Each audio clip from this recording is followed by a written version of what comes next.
very young. My headphones have been kind of wonky lately. I find like when I'm recording, one of the ears goes in or out. So for right now, I'm not going to use them. Hopefully, I am possible to let me.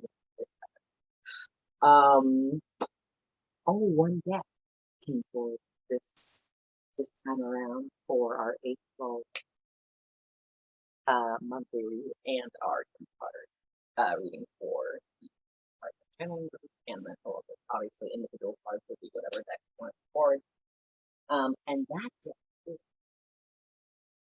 the Tarot of Gemstones. So it wants to be the concern card, the obstacle card, the advanced version card, and the key card, which is fine. You know, direct, straight Aries season, right? Beginning of the astrological new year. And we're gonna get into that now. I don't usually do recaps of the last month because I usually forget. But I remembered that I assumed from my polls for March that I was going to have this highly, which I did, but like a highly creative experience of March. It was just the ways I had to get creative and how existence like backed me into a corner to get some things done that I was like, what about? So I'm really excited to see what April has to offer, and what Aries and Taurus has to offer. Been this for a while, working with some other platforms. My moon and my Mars are in Taurus, so I'm like Taurus season. It's good for me, but also Mars is it was more than it needed to be, in my opinion. But I think that's how people typically feel about Pisces anyway. And I usually don't have that experience as a Pisces, so I'm such a birthday Pisces, but it got me. This is the worst March I've had since 2020. And by the worst, I just mean like the most confounding. And I'm like frustrated. So it is good. But yeah, we are back again. Not pulling any cards yet, but we are pulling cards from the Gemstones and the Tarot and crystals, which means that there's a very specific message that we're getting. It's one deck, and just a tarot deck, as opposed to oracle.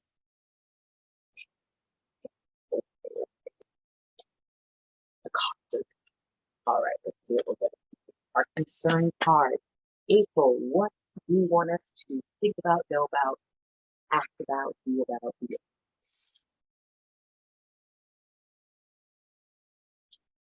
Oh, look at live checking in with the Chariot and Sugar Lights in this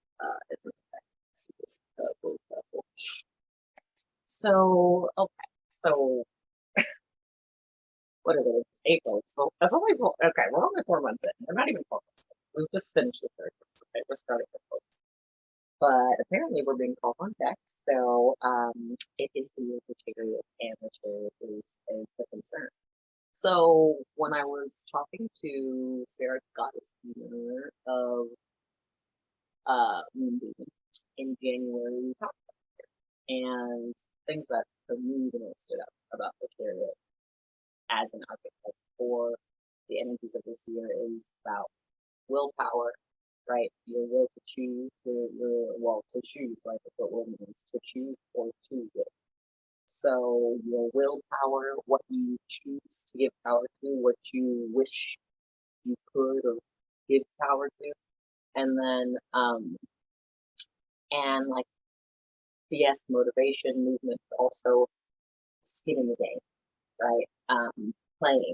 Playing to play, not playing to win. Obviously there are always going to be people when you play that play win, but the ascended, more version would be like play, right? Everyone playing games to play. Therefore, those who want to play to win can play, those who want to play to win, and those who want to play to play, those who want to play to play, and all the combinations possible.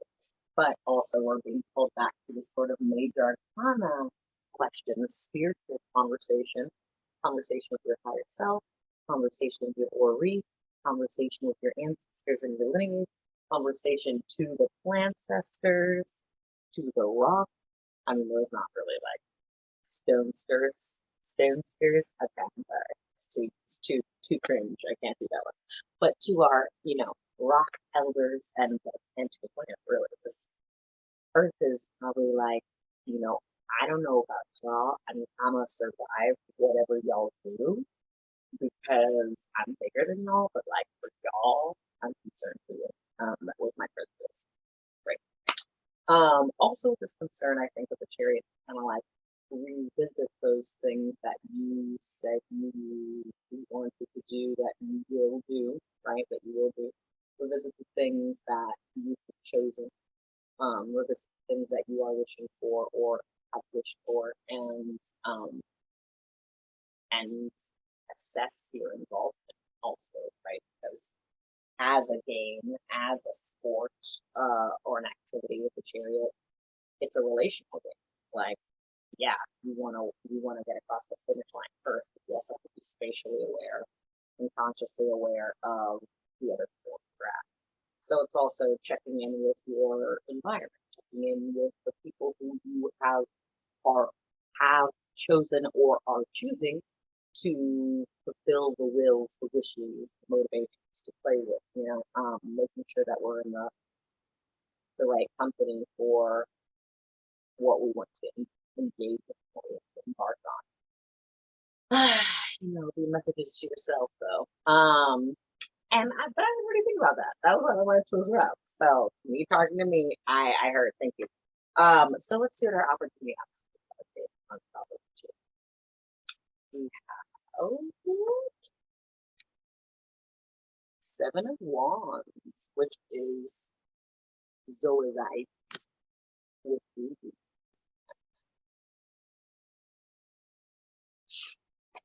Okay. Now, that in traditional tarot, Seven of Wands is sort of like on the defense.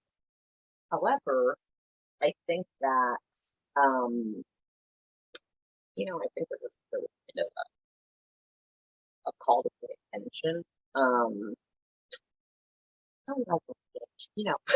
opening about this and like, wow, this message is real, and it's not stern per se, and of course we are playing, but we're playing reality.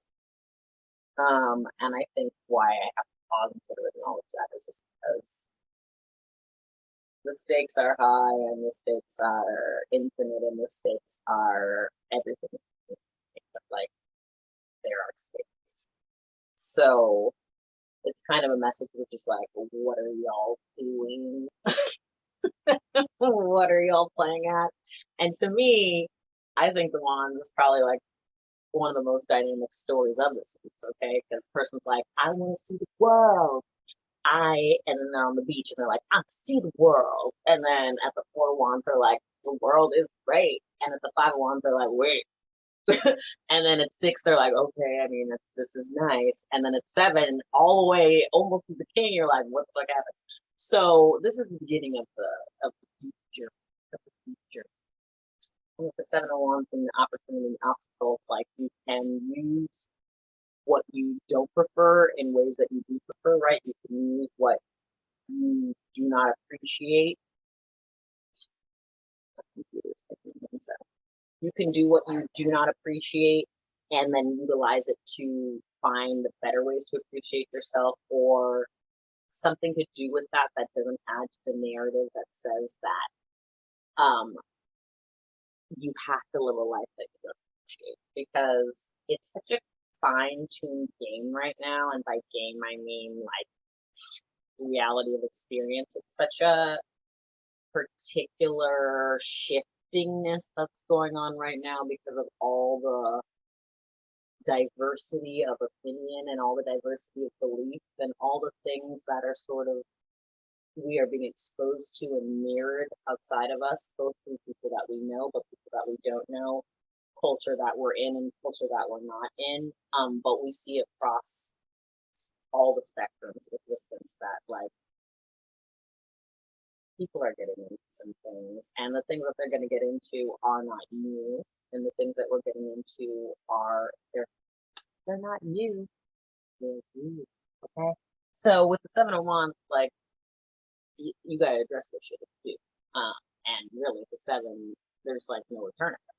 The 6 was like, I'm gonna give you a moment, and then you get to the 7. So I feel like with it being fire to after the Chariot, which for whatever reason I think, well, okay, not for whatever reason, for the social condition of called the movie The Chariots of Fire, I think the Chariots along with fire. But that symbology is meaningful too. So, and there is Ruby in the Zoicide. Something that I wanted to do that I forgot to do with the Chariot, or I'm not doing until now, didn't forget, is to read the stone information because. So, for the Chariot, Sugar Life. Apart from its intensive violet rays that lead us to a greater spirituality, this stone teaches us humility. Okay? It brings us into harmony with ourselves, eliminates doubt, and guides us to greater satisfaction and self-control. Quick backtrack on that. You know, I recently looked up doubt's etymology because faith's etymology means to trust, to confide, to persuade, right? So all the theories that I've created, not created, all the theories that I've constructed descriptions for, that I've observed in nature, therefore didn't create but saw, such as supremacy, ideation, and all these things, the cult of deniability, the doctrine of notness, all of these things are predicated on a lack of faith, right? Because people aren't trusting, they're not confiding or having confidence, and they're not persuading or being persuaded. You know, that's a very angsty state to be. So I was like, okay, but well, what does doubt mean in the end? So doubt just means two, right? That's how basically means that. Doubt means two, to be like two-minded, right? To have basically to have a choice. So recognizing that there's choice created for at least our species doubt over generations, okay? And so, because of course then the question becomes, well, which should I choose? And what I've been saying to my clients recently, that's very important, and is also looming now to me as a huger and bigger tenet of like quantum energetics, is emotional intelligence isn't just something that you need to have so that you can feel good. It's informing you. It's telling you what to do. Because if you feel good and you can sustain that feeling of goodness in ways that don't destroy you or other people or the environment or anything like that, that would also destroy you or other people, then there's no intellectualizing, doubt, questioning how. Like if you're satisfied, what would you question? Even like the Tao Te Ching has a principle like this, like people who are content in their homes never need to leave. They can experience the whole world from their house, you know. That's not a direct quote, but it's in the family, in the sentimentality. Okay. So the point of knowing what choice to choose is how you feel about it. That's how you need emotional intelligence. It's the moving, motivating mechanism in the biocompass. The biocompass is like, I'm going to choose things. That was a positive experience. That was a neutral experience. That was a negative experience. What qualifies that? Your feelings. Okay. So with the 7 of Wands, I mean, and truly, I mean, obviously we think about cups as emotions and feelings, but like Wands, most of those also be emotions. Okay? Maybe a little less like coherently or like participatorily, because I think that cups is more likely to sort of engage in conversation and dialogue with himself about that. Wands is just going to feel this fucking way through it, right? So they're just going to blunder through, learn through osmosis, and ideally not cause too much damage to the process. So with the 7 of Wands, it's like, yes, be aware and be cautious, but not at the expense of trusting that you can do and be what you most prefer to do and be in that feeling your way through that, as well as allowing assistance to let you know if you're in right timing, will find you in the dimension of time and space that you most prefer, regardless of what's happening outside of you. So lots going to be starting to happen. You know, summer is coming, and there's been a lot of weather stuff going on. Obviously in our country, the United States,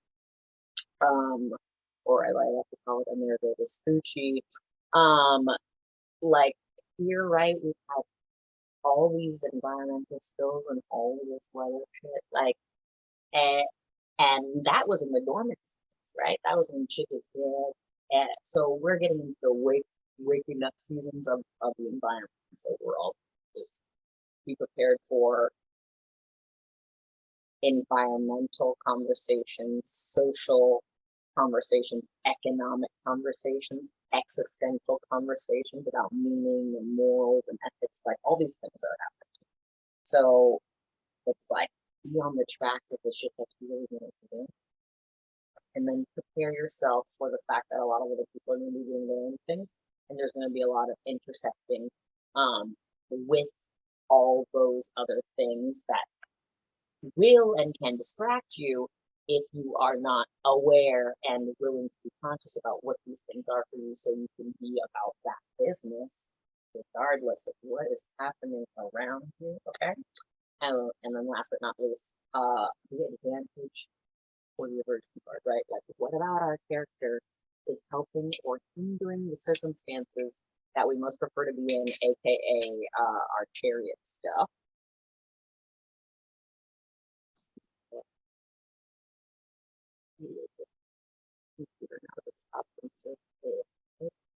Our card is, I don't think reverse though. Not the sevens. The 7 of coins, which is up for the lives. Oh, I forgot to read the solar site with Ruby, so we're gonna get that in seconds. The 7s. I think like last month, 2 numbers also came in a row. I can't recall that off the top of my head. Zoisite with Ruby. Zoisite and Ruby activate the development of the self, clear the mind, and expand the consciousness. This precious stone stimulates creativity and encourages the development of latent abilities and of spirituality. Okay, so 7 of coins, aka 7 of pentacles. I really like the way that Corinna Rosella talks about the 7 of Pentacles. The way they talk about it is, Corinna says, you know, they've done a lot of like gardening and homesteading and things in their life, and they've spent a lot of time sort of developing and growing things, and not the sevens, and they have spent a lot of time growing things, and they said that for them the 7 of Pentacles is like when you've invested seasons in growing crops, and it's time to sort of reap what you've sown, and you have to come to terms with what has taken place, regardless of regardless of the intent with which you sowed, right? Because maybe the tomatoes didn't grow, and then there's upset about that because that was going to feed you, but now you have to decide, okay, well, am I just going to let it wither on the vine, or am I going to compost it? Am I going to allow this to distract from the fact that the carrots grew and the zucchini grew? Am I determined to just have that one meal with the tomatoes when I can't have it now, so now I'm not satisfied with any of the meals? So it's the way that you come to what has happened to you and what you have done with what you have chosen to do, and to see from a reflective place whether that is actually going to sustain you, satisfy you, feed you, but also the relationship that you have to your expectations and to your desires, right? The expectations that we have of our will. So with the 7 of coins, I think of it as that, ever since Corinna Rosella said that, but also I think of the Seven of Coins as like, well, okay, so to me, the Eight of Pentacles is the Apprentice card. I always think of it as the Apprentice card. And the Six of Pentacles, I mean, in the traditional tarot, I know that it can mean like generosity, charity, like money coming down from on high, okay, but also like, I mean, yeah, like not on the other side on the other side of charity, generosity, right? So I think of the Seven of Coins as like the generosity of what he's been given, you know, regardless of the who, the how, the what, where, the when, right? We've all been given this existence, and then what you choose to make of what it is that you have been given, which is of course a combination of what materializes, what you're conscious of, what you're conscious of, and what you're unconscious of, right? Because I'm sure we all have gifts that we don't have that we have. I'm sure we all have latent abilities that we are unaware. And also it's a 7-year too, right? So so I think that this is a very, it's in a way, maybe it's like, okay, we have our solar new year, our like solar year, and we calculate that as, you know, our ellipticals around the sun. Then we have our lunar year, right? Then we have our astrological year, and I'm sure, and then there's like the Ethiopian year, right? So there's all these different dimensions, right? All these different timelines. And you know, in a little way, depending on what the key card is giving, it's giving me an opportunity to repeat the timeline, okay? To use the energy of the new year. And now that you've had these first 3 months, you know, which is interesting because Bashar, one of my other mentors, talked about January, February, and March as the window, the door, and the gate, right? Like you're looking out the window and you're recognizing, oh, there's a world out there. You come to the door and you're like, okay, like, do I have what it takes to make it out there? And then once you leave the door and you've allowed yourself to get to the gate, you determine that, you know, you can exist out in the world as who you are and as it is. So April sounds to me, I haven't put the key card yet, but it sounded to me like a permission slip to sort of reboot and to reconfigure. Yeah, of course, yes, tax season, spring cleaning, all these things are very timely as well. Like there's seasonal, the first spring in a year, there's so many different kinds of time frames overlapping. I think it's about sort of focusing, you know, like a kaleidoscope, or like when you have those multiple sheets of stained glass and you can combine them to create different color palettes based on the light and how it refracts through them. So you have the opportunity to sort of decide what you're looking at, essentially. That sounds like this. And what you're going to make of what it is. And my other little thing I've been talking about recently is the Latin esse quam pudere, which is one of the cards last time, which is to be rather than to see. So to be rather than see, folks. These sevens and this Chariot, inviting you to not play yourself, not to fall into routine, not to abandon the version of yourself that you determined that you would be after quarantine, after this, that, and the third, after the shit stopped hitting the fan. And that you give yourself the opportunity to exist in the dream, even if the world is going to go in a handbasket. Not because that isn't happening to those who it's happening to, but because even if it's happening, the whole point of being alive is to live truthfully, genuinely, for as long as possible, right? And to fulfill your life to the best of your ability, because it's not promised, regardless of whether the world is perfect, but, you know, a rock fell on you or rocks falling on you. So, our key card, if you choose to accept it, is